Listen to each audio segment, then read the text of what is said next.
tinha um sujeito que foi fazer uma medida de terreno, munido dos equipamentos e tal. E aí o trabalhador rural que estava ali para carregar o equipamento, né? Pois é, doutor, mas como é que o senhor vai fazer as máquinas? Ah, não, eu vou tirar uma fita aqui, que eu vou passar uma estrada e tal, tal. Mas se fizer assim, vai ficar uma área muito declivosa, uma área de baixada muito grande e tal. O agrimensor, então, pergunta, como é que você faria? Eu amarraria ali umas latas no rabo do burro, soltava ele lá em cima e o caminho dele tende a ser de menor desnível das curvas de nível. Então, esse é o traçado das vias com menos esforço, né? O engenheiro se assusta com aquilo. Mas e se o senhor não tivesse um burro? Bom, se eu não tivesse um burro, então eu contratava um engenheiro.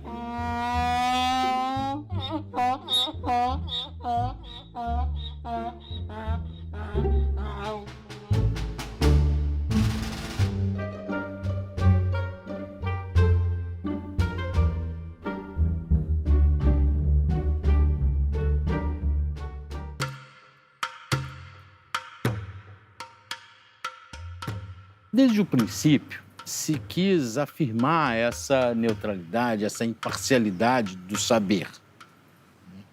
Mas isso é meramente um mito. O conhecimento científico, no momento em que ele surge na esteira do racionalismo no século XVII, ele surge exatamente colado ao advento do mercantilismo e do capitalismo, que se apropriou muito facilmente disso. Hoje, depois de que o próprio conhecimento científico se hiperespecializou, se aprofundou e viu que precisa estabelecer diálogos com outras formas de saber, tanto os saberes internos ao próprio conhecimento universitário, quanto outros saberes da tradição. E é nesse caminho que vem incidir, não é? O pensamento agroecológico, o pensamento ecológico, o pensamento ambiental, fazendo com que não mais se possa estabelecer um conhecimento exclusivamente técnico sobre alguma dimensão da realidade.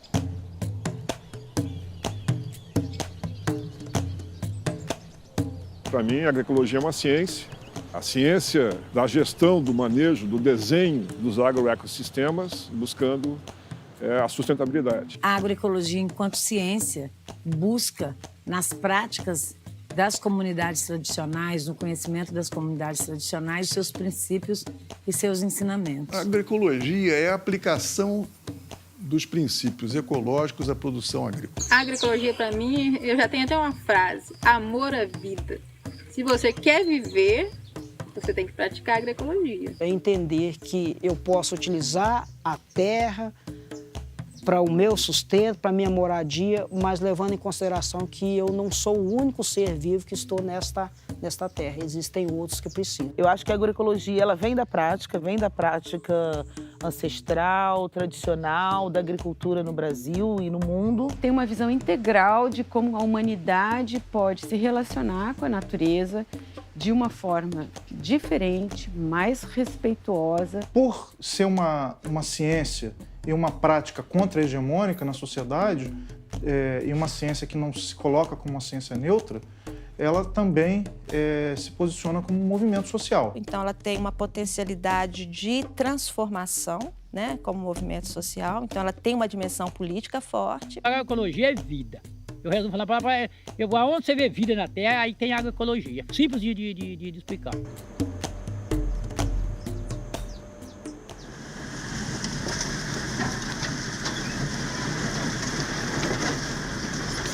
Olha bem, aqui é a entrada do sítio. Descendo um pouquinho da entrada do sítio, à direita, a gente tem um plantio de água, que é um poço que a gente fez ao lado da estrada. E os lados da estrada todinha assim, é árvore, banana e café, dos dois lados. Aí nós estamos aqui na casa, a gente vai descer, passar pela essa pontezinha, vai descer, passar na horta, né? A horta ali de pneu, a nova horta, e vai descer, passar no chiqueiro e vai entrar na roça de milho, nesse sistema de plantio de milho lá na agroecologia.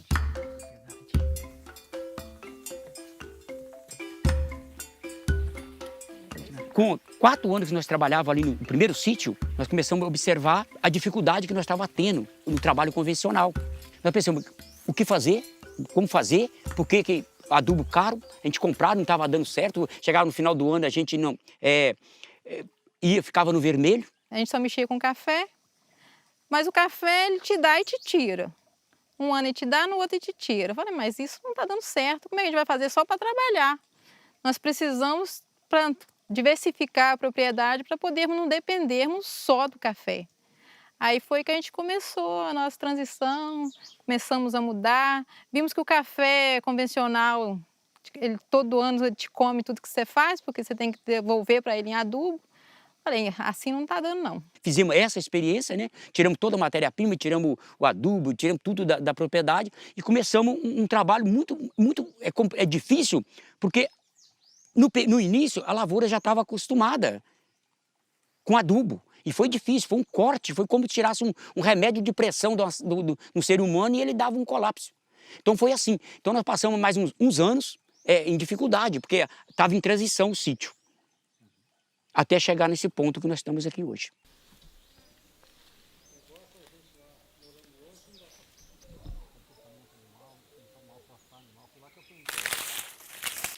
Essa roça de milho, ela não tem um fertilizante nela, somente com a matéria orgânica que tem no chão, ó. Folha de banana, folha de árvore, pau podre que cai, só o que tem no chão. Não deve nem um pouquinho a roça que é convencional plantada com fertilizante, não deve. E está gratuita para a gente, graça, porque no sistema agroecológico você não tem muito trabalho, a roça não é capinada, é só roçada de enxada por cima, chega um pouquinho de terra, não tem matéria-prima vindo nenhuma de fora, o milho é meu, a folha é do mato, então está quase de graça para a gente.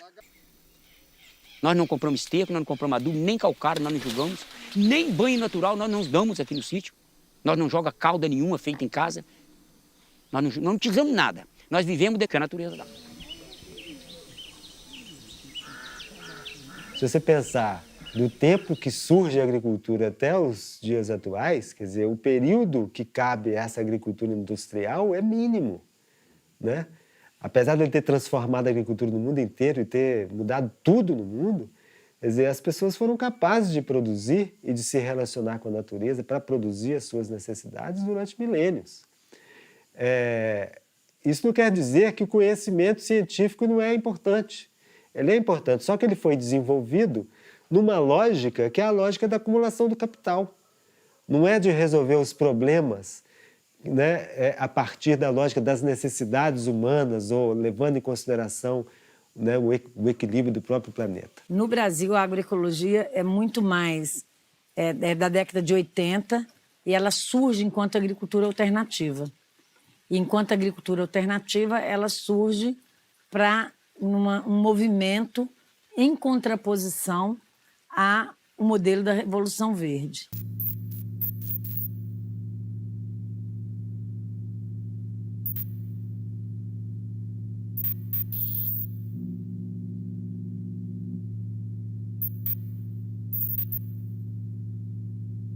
No século XX, houve uma mudança muito radical nos sistemas agroalimentares, não só na produção, mas também no processamento, na distribuição e no consumo de alimentos. Onde a indústria, né, e a produção em série, ela passa a predominar, né? Então, cada vez mais a agricultura vai se desconectando da ecologia, né, dos diferentes lugares onde a agricultura é feita, e a própria alimento se desvincula da cultura local, né, da cultura alimentar local.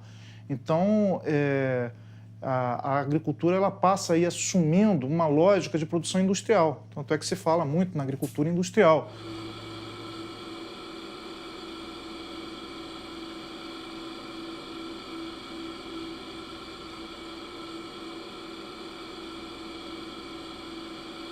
porque eu fui um extensionista convencional, né? Eu ajudei a começar a Revolução Verde no Rio Grande do Sul, né? Então, o nosso trabalho era modernizar o campo, né? E eu tinha orgulho de que eu estava trabalhando para modernizar o campo, né? Para salvar os agricultores do atraso, né? Um pouco era essa a ideia, né? Nossa população cresce muito a cada ano. Assim também cresce a necessidade de produzir alimentos. 15 milhões de brasileiros cuidam da agricultura. Há um grande esforço para ajudá-los. Mecanização, adubos, armazéns, transportes, créditos. Se criaram centros internacionais de pesquisa para desenvolver as chamadas variedades de alto rendimento, com apoio internacional, especialmente apoio do Banco Mundial, da FAO, de várias instituições. Daí que se cria o que se chama o pacote tecnológico da Revolução Verde, né? Eram as variedades de alto rendimento, eram os pesticidas e os fertilizantes químicos. E esse pacote tem muitas consequências. Uma das consequências é que com a monocultura, e aqui na região uma das monoculturas principais é o café, o que é dito é, não perca tempo produzindo muitas coisas, produz uma só, o café. Vende esse café e compra os produtos que você precisa. Você quebra com a segurança alimentar que os agricultores têm. Os agricultores passam a ficar dependentes de um mercado para a produção de alimentos.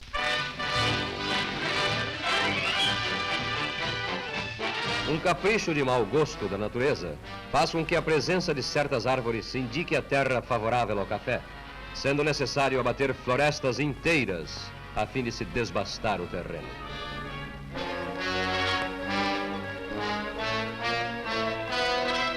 Processo nada aconselhável, a queima é praticamente impossível de ser evitada no trato das terras para uma lavoura excessivamente onerosa. Há plantas que se bastam com o que a terra lhes dá de graça, mas o café precisa de muito adubo.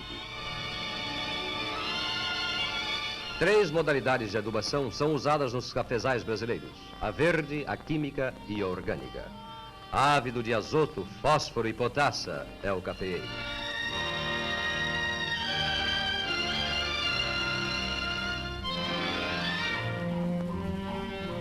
Máquinas para vencer a quinta coluna, constituída de insetos insidiosos.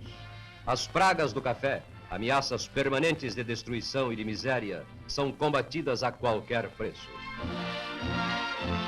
Qual foi o grande argumento para convencer os políticos para implantar o modelo da Revolução Verde? É que ele ia acabar com a fome do mundo. Isso foi uma mentira. Em alguns lugares até produziu mais alimentos. Até aumentou em certos lugares a produção de alimentos, mas isso não acabou com a fome do mundo. E uma crítica grande a esse modelo da Revolução Verde, porque a gente observava grandes impactos, por exemplo, em erosão do solo, né?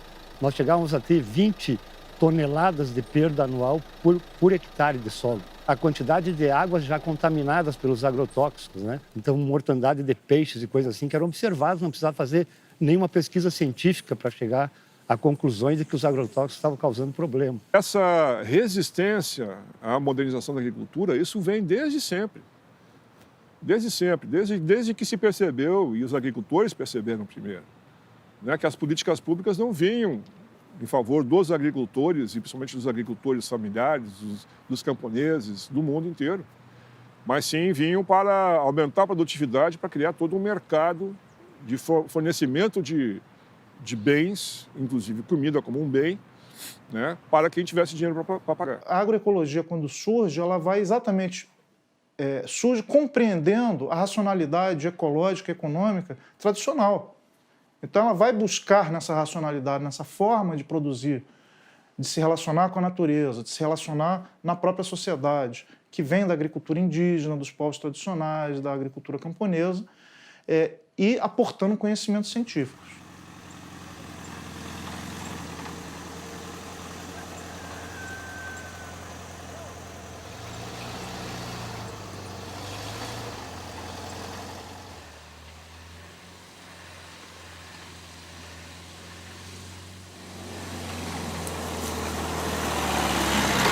Aqui nessa região, pegando de baixo, né, que nós passamos pelo curral, para que acima tudo aqui, depois a gente vai um trecho maior, isso aqui tudo era pasto.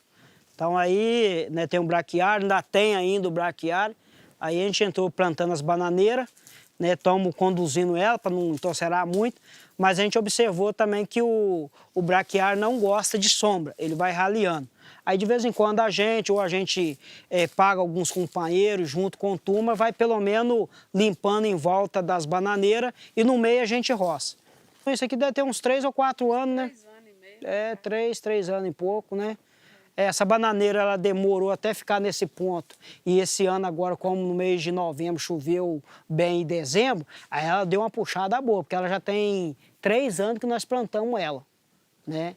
Mas nós não usa, não vaporiza, não aduba, nem orgânico, é do jeito que a natureza deu, tá? No caso das bananeiras é assim.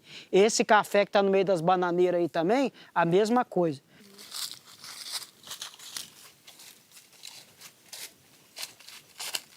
Então ali... que um tempo atrás não tinha nem aquela água ali, estava seco. Tem ali, tem claro outro que embaixo ali, ó. Tem o outro embaixo ali, tem o outro lá e tem ali em cima que já está correndo a água ali no coisa ali. A modernização com as tecnologias da Revolução Verde chegam para salvar o latifúndio no Brasil, acentuando os programas sociais.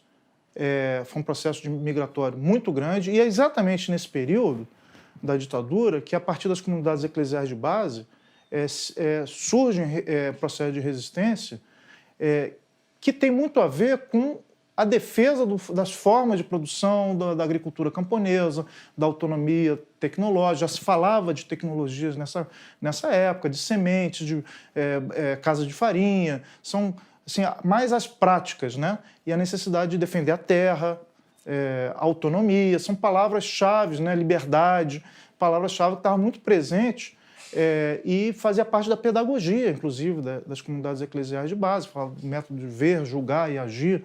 Quer dizer, tudo isso, eu gosto de dizer que aí está o embrião do campo da agroecologia no Brasil.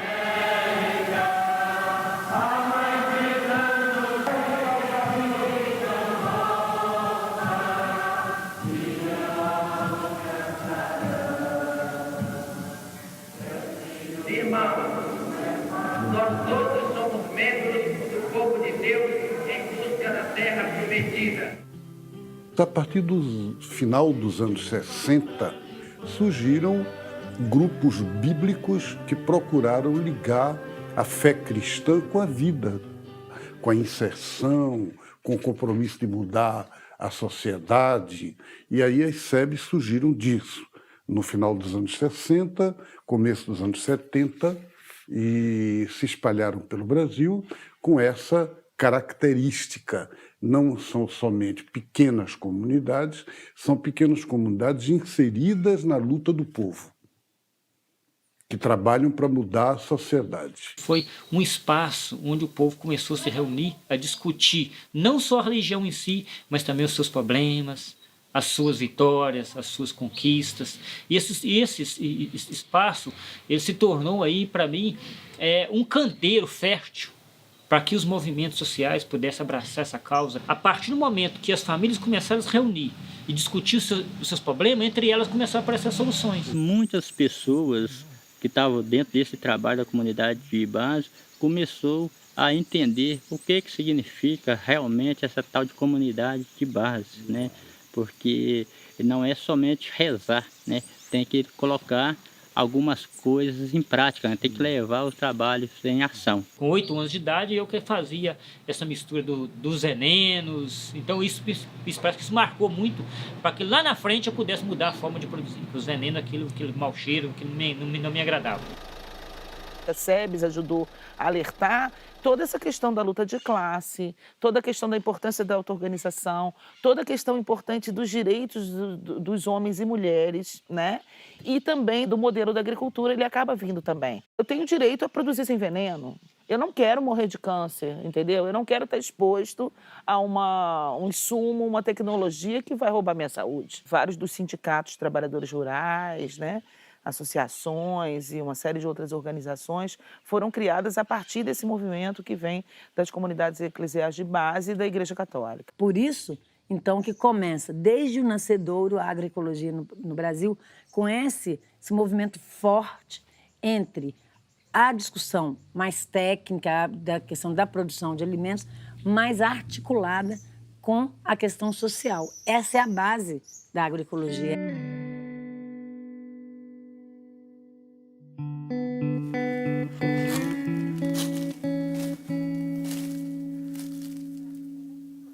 Essa área aqui, por exemplo, onde está as árvores aqui era mais ou menos uma área aqui de 1 hectare, mais ou menos, que era pasto, que está tudo em mato.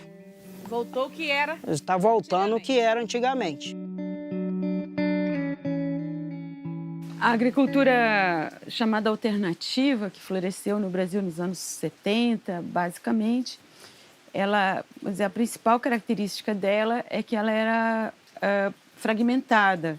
Tinha várias experiências em várias partes do país. Só que em algum momento esses movimentos se deram conta que eles lutavam contra um tipo de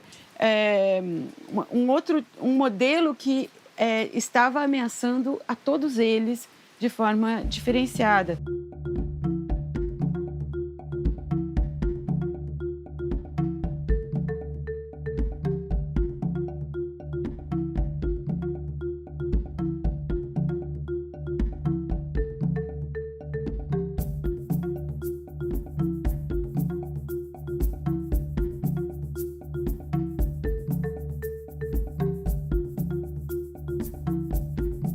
O movimento realizou 4 grandes encontros nacionais, né? Os EBAs, e a partir desses encontros se construiu toda uma estratégia, né? Junto com os agricultores e construindo agriculturas alternativas, sem agrotóxicos, sem fertilizante químico. Essa era a ideia geral.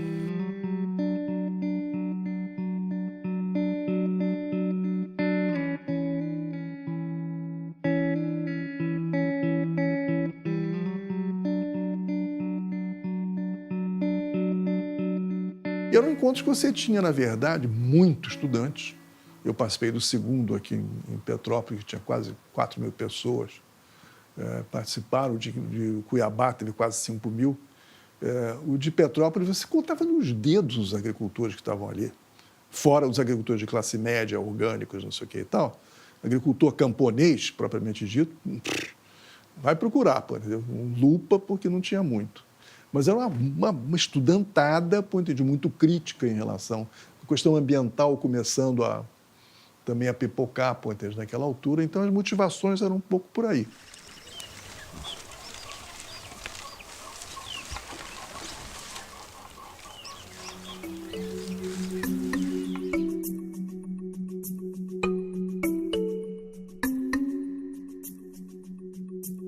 A rede PTA ela foi constituída a partir de um projeto na FASE, que é uma organização não governamental antiga aqui no Brasil, que trabalhava com educação popular, direitos humanos, desde o início aí da ditadura. Ela sediou um projeto que foi iniciado com pessoas que foram exiladas do Brasil durante a ditadura. E quando eles voltaram, eles montaram esse projeto, que era um projeto basicamente de sistematizar o que existia no Brasil. Nossa função era promover um desenvolvimento.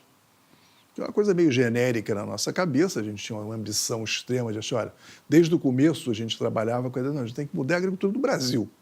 E nós somos um primeiro passo para chutar nessa direção, mas não era a ideia de resolver problemas locais. Os problemas locais existiam como exemplos para serem utilizados para o que poderia ser feito no nível macro. E a gente tinha a necessidade, de criar processos reais de desenvolvimento local, seja em que dimensão fosse, no começo eram coisas muito pequenas, de comunidade, ou 2, 3 comunidades, e que essas coisas pudessem efetivamente se demonstrar, de que a proposta da agroecologia era capaz de melhorar as condições de vida, de produção, da economia, inclusive da da organização dos próprios agricultores para poderem fazer essas coisas de uma maneira, não para produzir coletivamente, mas para gerir esses processos de desenvolvimento coletivamente. Em pouco tempo, esses centros de tecnologia alternativa foram ganhando autonomia, se transformaram em ONGs independentes, e aí se formou essa rede, chamada Rede PTA, que era essa rede que inicialmente articulava essas organizações que tiveram origem no projeto PTA. Muitas dessas ONGs, que são ONGs hoje de referência ainda no movimento agroecológico, de muita expressão, que fazem trabalhos muito reconhecidos e muito consolidados, têm essa origem na Rede PTA.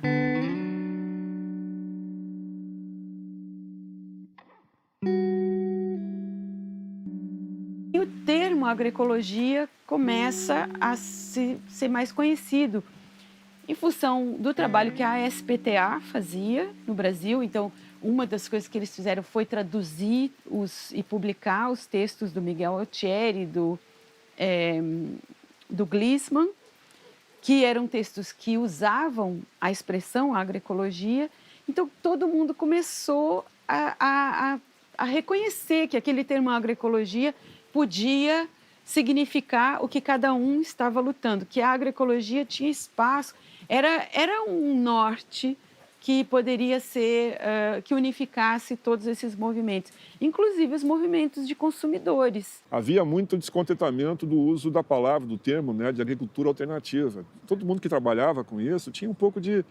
Eu sou alternativo, entende? Eu sou apenas, né, uma...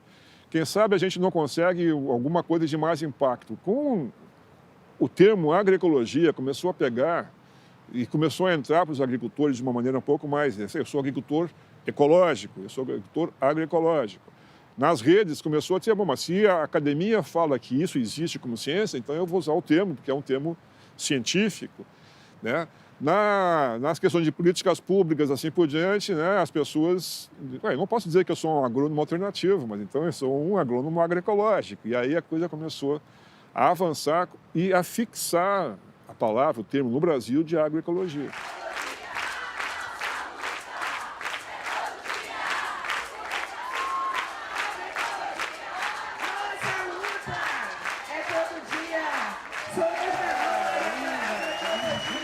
Chegou um momento, isso era final da década de 90, em que se percebeu dentro da rede PTA que ela era uma rede muito insuficiente, assim, que o movimento agroecológico já era muito mais amplo no Brasil, havia muitas outras iniciativas, inclusive outras iniciativas que também se articulavam em rede e que essas organizações precisavam se conectar de uma forma mais ampla, né, de forma que se pudesse haver também uma expressão mais nacional da agroecologia e do movimento agroecológico. A ideia foi fazer um mapeamento de experiências de agroecologia que existiam já em todas as regiões do Brasil. Então, teve um trabalho descentralizado muito amplo de identificação e sistematização de experiências e se organizou o encontro com a ideia de trazer essas experiências para se conhecer, para a gente entender o que era o movimento, o que era a agroecologia naquela época no Brasil. Esse encontro ele teve um caráter bem importante, porque pela primeira vez a gente fez um encontro grande de massa, onde a participação era a partir das experiências agroecológicas. E também já com um caráter diferente, onde 30% só de técnicos e 70% de agricultores e agricultoras, né? Então foi pela primeira vez que as experiências de agroecologia estavam reunidas no mesmo espaço, num grande intercâmbio, né? Que foi o primeiro Encontro Nacional de Agroecologia. A partir desse encontro, a gente percebe que, bom, a gente precisava criar uma articulação. A gente precisava criar, de fato, organizar, de fato, esse movimento agroecológico.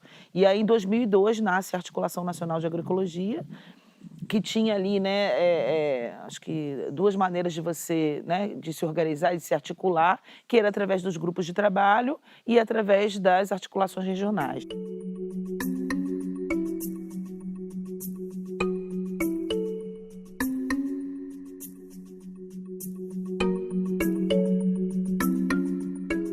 A ANA não é só um espaço de ONGs. Embora as ONGs ela tenham, assim, digamos, quase que um protagonismo no sentido de ser propositora de iniciativas e tal, mas os movimentos sociais são muito ativos. Os movimentos sociais eles têm suas próprias formas de organização, né, no Brasil. Autônomas, que têm diferentes vínculos com as dinâmicas da ANA, mas participam também da ANA, né? E a ANA tem tido essa capacidade de convocação, né? E de articulação, inclusive movimentos que não tinham alianças inicialmente passaram a ter em torno da agenda da agroecologia.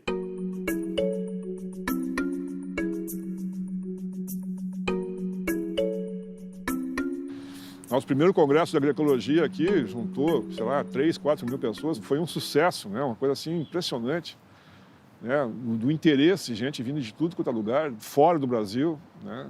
Mostrou que era realmente uma necessidade. Porque de um lado nós tínhamos os seminários, e os seminários já estavam ocorrendo no Brasil em vários lugares, mas os seminários muitas vezes não atraíam da mesma forma, né? Tanto os acadêmicos, professores, pesquisadores, como muitos estudantes que querem apresentar os seus trabalhos e querem dizer o que estão fazendo. Foi uma iniciativa fundamental, está sendo uma iniciativa fundamental para a consolidação da agroecologia no Brasil.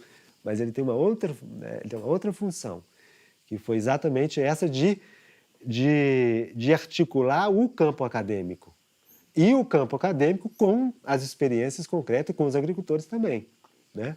Mas no campo, né, para que a agroecologia se consolide enquanto ciência, né, dentro da academia, ela também precisa de, né, conquistar alguns passos. Então, a publicação de trabalhos no Congresso, daí vem a criação da Revista Brasileira de Agroecologia, que vai dar, né, possibilidade para, né, se publicar as coisas.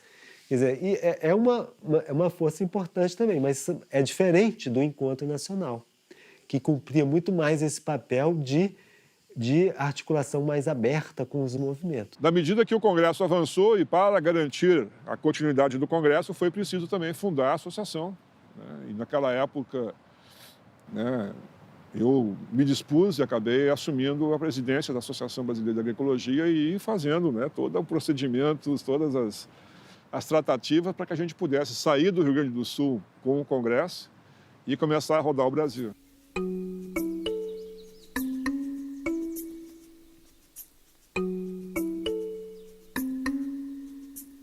Posteriormente, quando, já na década de 2000, o tema da segurança alimentar ela ganha uma grande relevância na agenda pública, com o programa Fome Zero, isso ganha uma presença, a agroecologia ganha uma presença na agenda oficial, nível federal, muito grande, né? Quer dizer, a ideia de que a agricultura familiar ela é, sim, produtora de alimentos e pode ser produtora de alimentos de grande qualidade.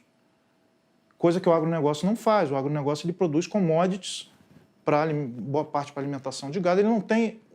O foco é a lucratividade da atividade econômica, e não o foco na produção do alimento.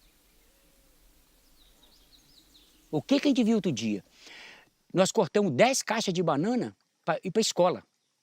Enquanto eu coloquei as bananas, eu pegava do madurador da casa lá em cima, eu pegava as bananas e levava no ponto para como pegar. E quando eu ia lá e voltava, eu tive que chamar o Rodolfo, porque os coatis estavam me estragando as caixas de banana. Eu espantava e eu voltava lá e estava lá nas bananas, estragando as bananas. E estragando caixa de banana também bonito fora. Mas um dia, o que nós vimos? Eu e meus Acida descemos aqui no sítio, aqui pouco perto, o que nós vimos? Os coatis cavucando buraco de formiga. A tanajura que estava furando, eles furando e comendo a formiga. Você está vendo o resultado. Ele fazendo o próprio controle para você, evitando que você joga veneno na propriedade da formiga e gastasse dinheiro com fungicida. Nós temos 8 quilos de milho plantado aqui. Não dá menos de 3 mil, 4 mil quilos de milho, não. Veio muitos aqui e falaram assim, mas você está num lugar aqui privilegiado, porque é terra tudo fértil. Não, isso era pasto de boi. Está tudo cheio de trilhado, socado. É o próprio sistema que faz ficar desse jeito. Então é muito rendoso, ó.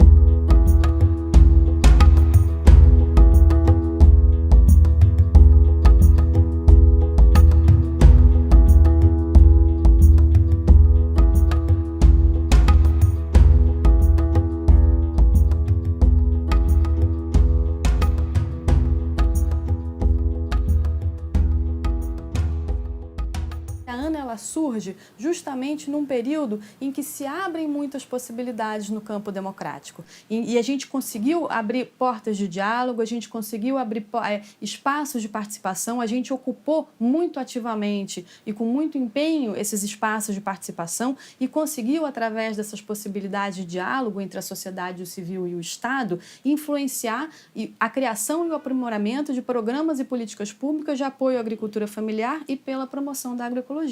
Então, daí para frente, a gente teve um grande leque de possibilidades que incluíram a criação, por exemplo, do programa de aquisição de alimentos, que promovia a compra de alimentos diretamente da agricultura familiar para a distribuição para instituições de assistência social, os serviços de assistência técnica e extensão rural executados em parceria com a sociedade civil, são avanços que têm origem nessa caminhada de diálogo entre o Estado e a sociedade civil.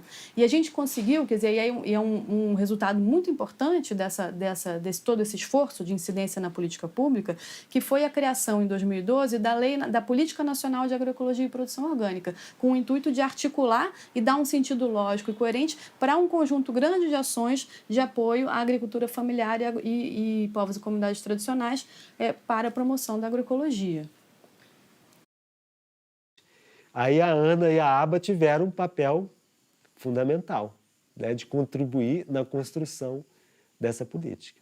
E isso foi um processo bastante rico para a própria Articulação Nacional de Agroecologia, né, para a ANA, porque a gente possibilitou que as organizações que já trabalhavam há anos com isso pensassem, então tá bom, do ponto de vista de política pública, o que a gente acha que precisa ter? Né? Então, nós não nos colocamos às amarras, fizemos 5 seminários, um em cada região do Brasil, e botamos tudo o que a gente achava que era necessário, né? Inclusive questões centrais, que é, por exemplo, a questão da posse da terra e dos direitos territoriais, e que não entrou na Política Nacional de Agroecologia, porque era um tema, né? E a gente sentiu isso no momento que estava elaborando, que, olha, né, o agronegócio ainda é poderoso e é poderoso dentro desse governo. E realmente, se você pega o governo Lula, você vê o tanto que cresceu os recursos investidos na agricultura familiar. O Pronaf, né, é um indicador disso, saiu lá de 2 bilhões, que era lá na época do Fernando Henrique, para 20 bilhões. Né? Então, a cada ano ia crescendo muito, mas o financiamento do agronegócio também é gigantesco. O governo do Lula foi um governo de contradições pesadas. Ele tinha 2 caras na área da agricultura. Ele tinha o Ministério da Agricultura, que era o Ministério das Empresas, do agronegócio, sobretudo das empresas de sementes e das empresas de transgênicos, entendeu? Que mandaram e desmandaram com o Roberto Rodrigues à sua frente, e o MDA, sobretudo no primeiro governo do Lula, com o... Como é que é o nome dele? O Tortelli. Não, Tortelli, o Rossetto, né? Foi um excelente ministro da Agricultura, do Desenvolvimento Agrário. Quer dizer, que estão puxando reforma agrária, puxando assistência técnica, puxando crédito, mas as modalidades, o como fazer essas coisas, é o seguinte, o governo Lula deu de mão cheia para o agronegócio, deu de pitada para a agricultura familiar e deu de peteleco para a agroecologia. Entendeu? As coisas vão decrescendo. Quando a gente defende uma política de agroecologia, a gente diz, nossa política ela é baseada no princípio constitucional da função social da terra. A terra tem uma função social e ambiental que está na Constituição e o Estado não assegura, não garante que essas funções sejam... Então é necessário fazer reforma agrária, é necessário ter uma outra lógica de apropriação dos recursos naturais, com base na sustentabilidade e tal. E que essa é a questão estruturante da agroecologia.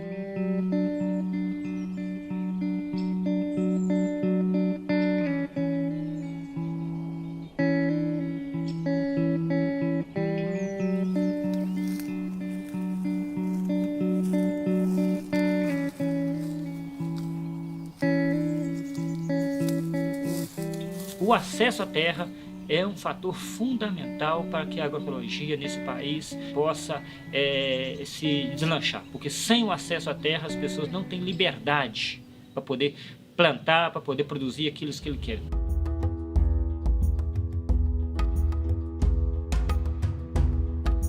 No início do movimento, nós lutávamos apenas pela terra para trabalhar, que era, inclusive, uma consigna que a CPT, Pastoral da Terra, trouxe das lutas históricas da América Latina, da Revolução Mexicana, que é terra para quem ia trabalhar. Mas, à medida que foi desenvolvendo a produção, nós se damos conta, não bastava ter a terra, era preciso desenvolver a produção de uma nova forma.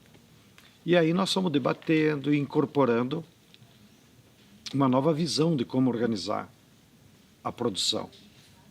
No início, nós achávamos que bastava desenvolver a cooperação agrícola, que era, então, comprar máquinas em conjunto, organizar uma cooperativa, em vez de entregar o leite in natura para a Nestlé, colocar o nosso próprio laticínio.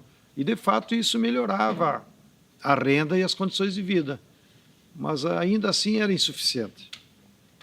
E, de uns 15 anos para cá, ou seja, da metade da vida do movimento para cá, é que eu acho que começou a cair a ficha por muitas influências que houveram sobre os assentamentos, de que haveria necessidade de nós desenvolver uma nova matriz de produção que não fosse dependente do capital estrangeiro, que não utilizasse venenos e que tivesse uma outra visão, outra concepção em relação à natureza. Nós somos devagarinho incorporando no movimento por vários caminhos, mas todos buscando o mesmo objetivo, que era construir uma matriz tecnológica que aumentasse a produtividade do trabalho, que aumentasse a produtividade da lavoura em equilíbrio com a natureza. E tanto é que no arroz orgânico, nós produzimos 600 mil sacos por ano. Nós saímos de 10 hectares em 1998, né, para 4.500 hectares de arroz plantado esse ano. Então, dentro da sua amplitude, como dentro da área da produção de arroz agroecológico, é a maior experiência que a gente tem na América Latina de área contínua da produção de arroz. Então, esse arroz que nós produzimos, então, atende, claro, o consumo de cada família, atende o mercado institucional, principalmente a alimentação escolar, né? E o PA, né? Então, quer dizer, o arroz produzido nos assentamentos lá, a gente entrega para a família carente, né? Quebrando um pouco aquela lógica de que quem consome produto agroecológico é a classe média, a classe um pouco mais abastada nesse sentido. O que o movimento defende é que esses produtos agroecológicos, esses produtos sem veneno, não seja só para a classe média comprar, né? Porque hoje quem consegue comprar esses produtos, né?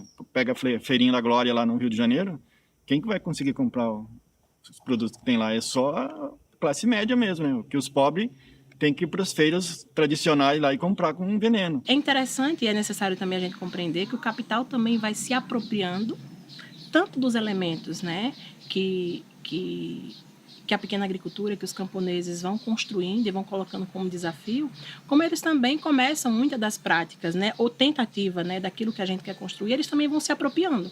E acho que esse é um dos elementos nessa questão do orgânico, né, inclusive dentro de uma visão limitada, né, porque para parte da sociedade o orgânico muitas vezes é só o produto que não tem o veneno.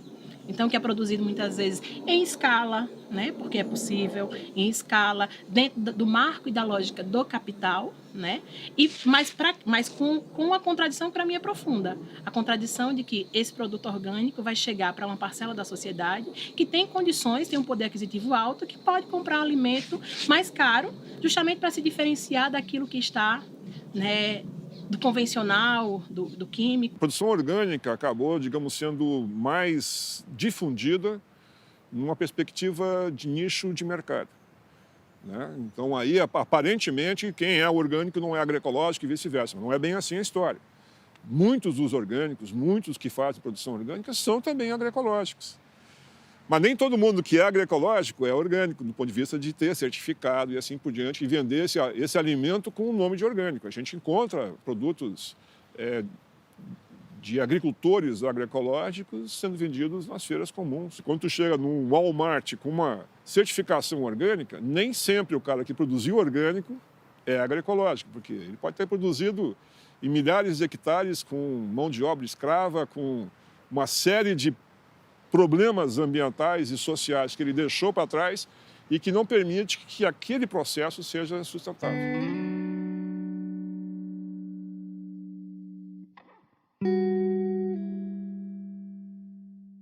O movimento das mulheres na ANA, ele ganha uma expressão muito grande, quer dizer, ele vem se organizando há muito tempo, inclusive antes do próprio surgimento da ANA, mas dentro da ANA ele ganha uma expressão assim, que eu acho que um marco importante foi no processo preparatório e na realização do segundo ENA, que foi o ENA de Recife, em 2006. É no segundo ENA que se cria, por exemplo, esse princípio de que todas as atividades da ANA devem ter a participação de pelo menos 50% de mulheres. Esse movimento só se fortaleceu a partir de então. No terceiro ENA foi cunhada uma expressão que hoje se reproduz de uma forma muito forte no Brasil inteiro, que é a sem feminismo não há agroecologia, quer dizer, é uma ideia que só se fortalece, né, e ganha expressão nacionalmente.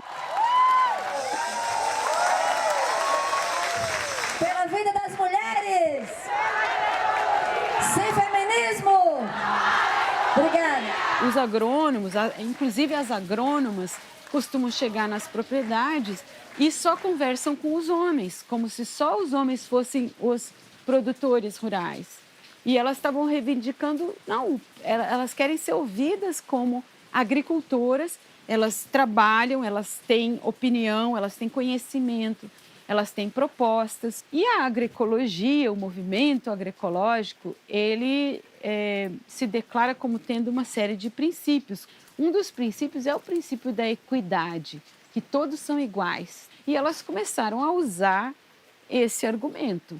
Então, nós precisamos enfrentar a questão de que existe machismo no meio rural e criar novas formas da gente se organizar de forma a minimizar e a combater esse machismo. Aqui tem jiló, orégano, tomilho, tempero. manjericão, erva doce, mil em rama, que é uma planta medicinal. Aqui eu tenho espinafre, alecrim, aqui é cebolinha de folha. Esse aqui é cravo, que é para desquevar as pragas na horta. Aqui eu tenho beterraba. Aqui eu tenho pepino, morango, tomate. As pessoas aprendem na agroecologia que você tem que... Todos têm o seu valor.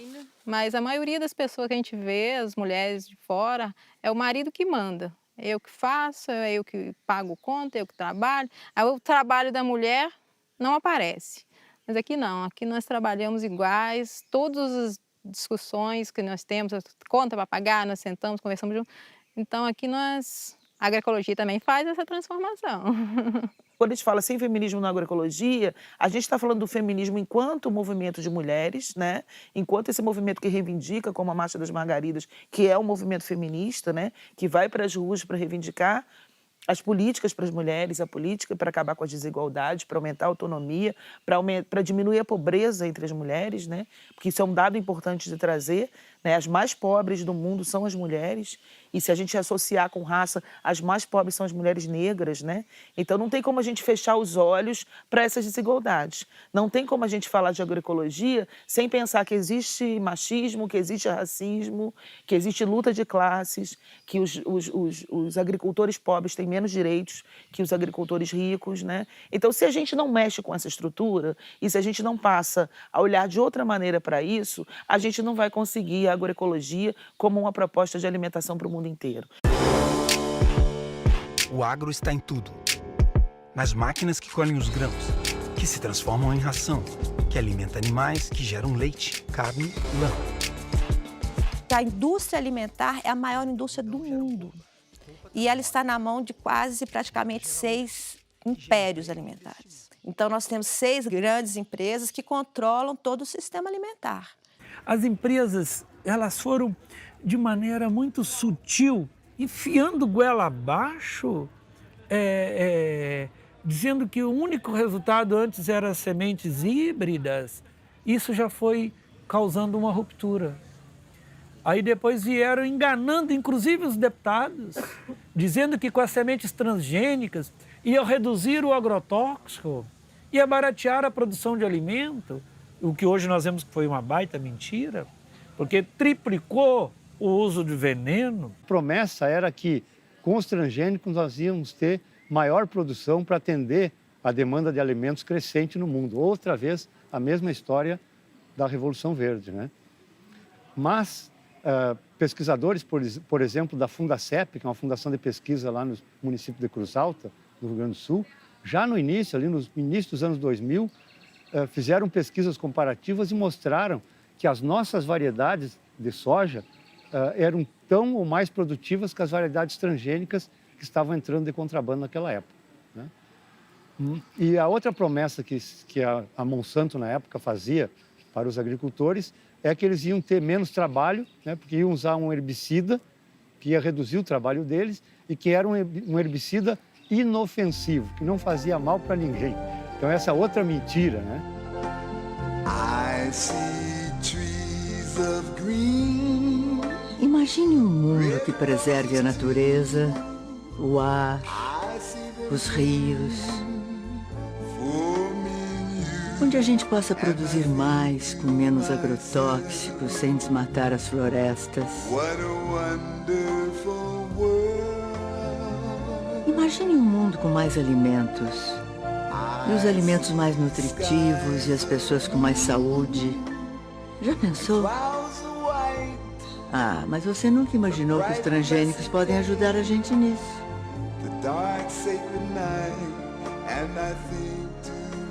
Você já pensou num mundo melhor? Você pensa como a gente. Uma iniciativa Monsanto com apoio da Associação Brasileira de Nutrologia. Quando eu apresentei um requerimento na Comissão de Seguridade Social e Família, criando uma subcomissão só para a gente abordar a questão do agrotóxico, o impacto à saúde e à vida.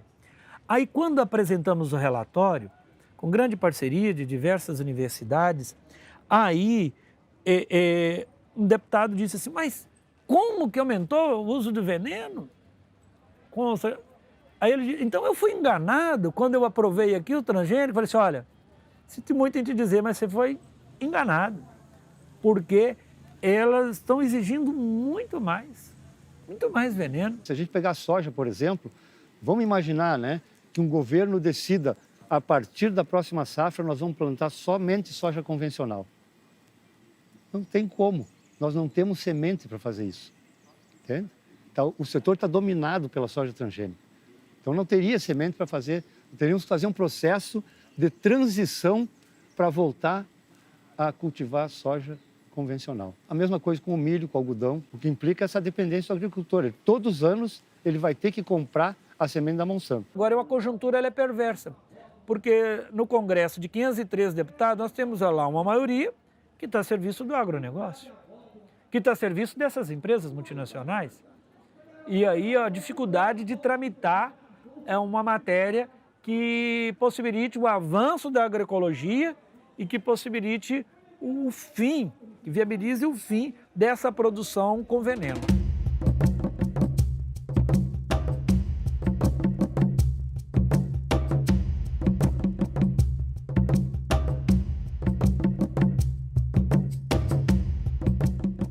A gente precisa de uma transição epistemológica, porque a Revolução Verde ela foi muito convincente, é muito mais do que a gente imagina, porque ela foi capaz de mexer, mais do que mexer com os manejos, mexer com as nossas mentes.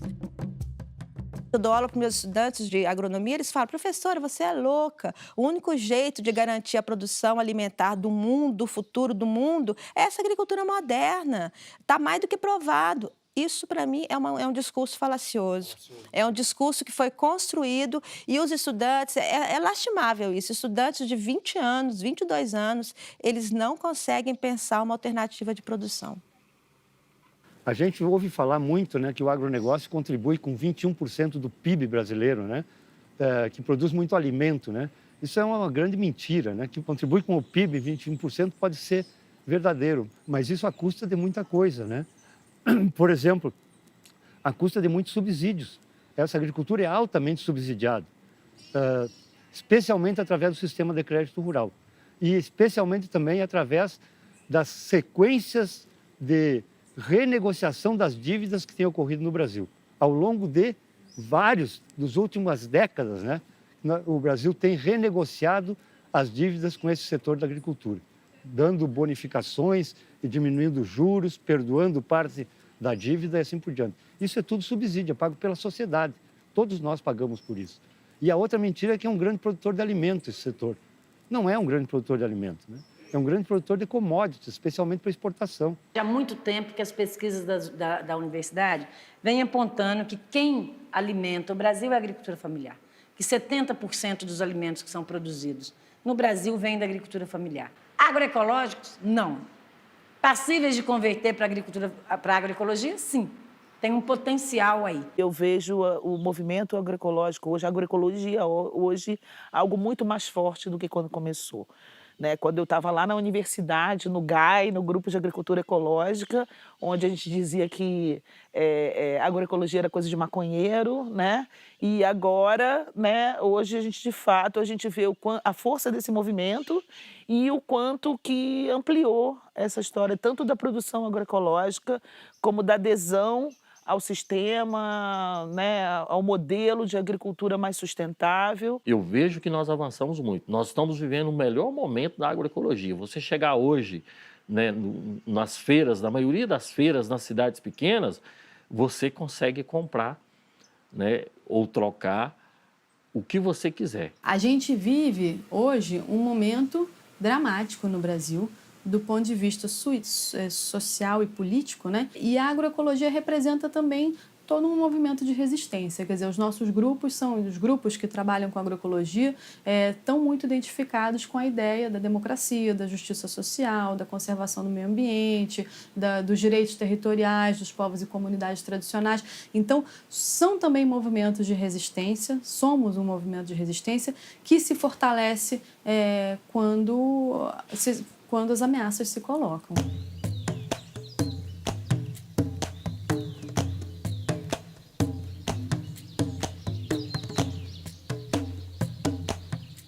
No começo, aqui nesse lugar aqui, quando a gente trabalhava com agricultura alternativa aqui, né, a gente era chamado dos utópicos. Isso não alimenta ninguém, isso não...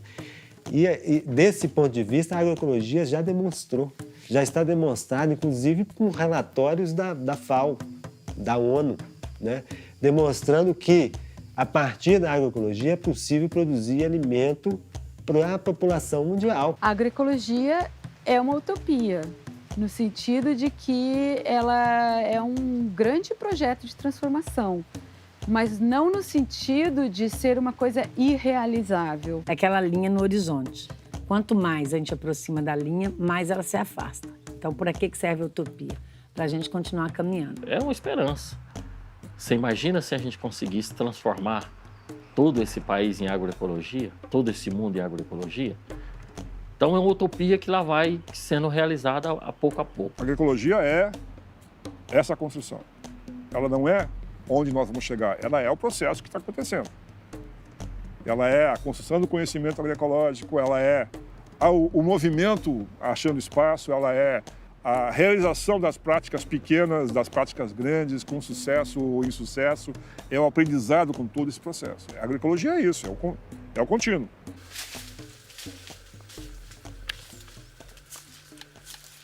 Aí, vou provar. Docinha, da natureza. Pode comer sem medo.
Este é o nosso país, essa é a nossa bandeira.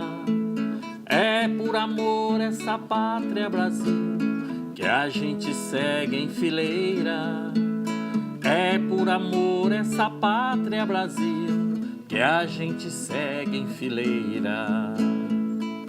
Queremos mais felicidade, no céu neste olhar cor de anil, no verde a esperança sem fogo, bandeira que o povo assumiu. No verde a esperança sem fogo, bandeira que o povo assumiu. O amarelo são os campos floridos, as fases que agora rosadas. Se o branco da paz irradia, vitória das mãos calejadas. Se o branco da paz irradia, vitória das mãos calejadas. Este é o nosso país, essa é a nossa bandeira. É por amor essa pátria Brasil que a gente segue em fileira. É por amor essa pátria Brasil que a gente segue em fileira. Queremos que abrace essa terra, por ela quem sente paixão, quem põe com carinho a semente pra alimentar a nação. Quem põe com carinho a semente pra alimentar a nação.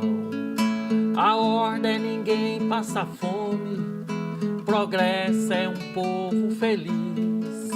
A reforma agrária é a volta do agricultor à raiz. A reforma agrária é a volta do agricultor à raiz. Este é o nosso país, essa é a nossa bandeira. É por amor essa pátria Brasil que a gente segue em fileira. É por amor essa pátria Brasil que a gente segue em fileira.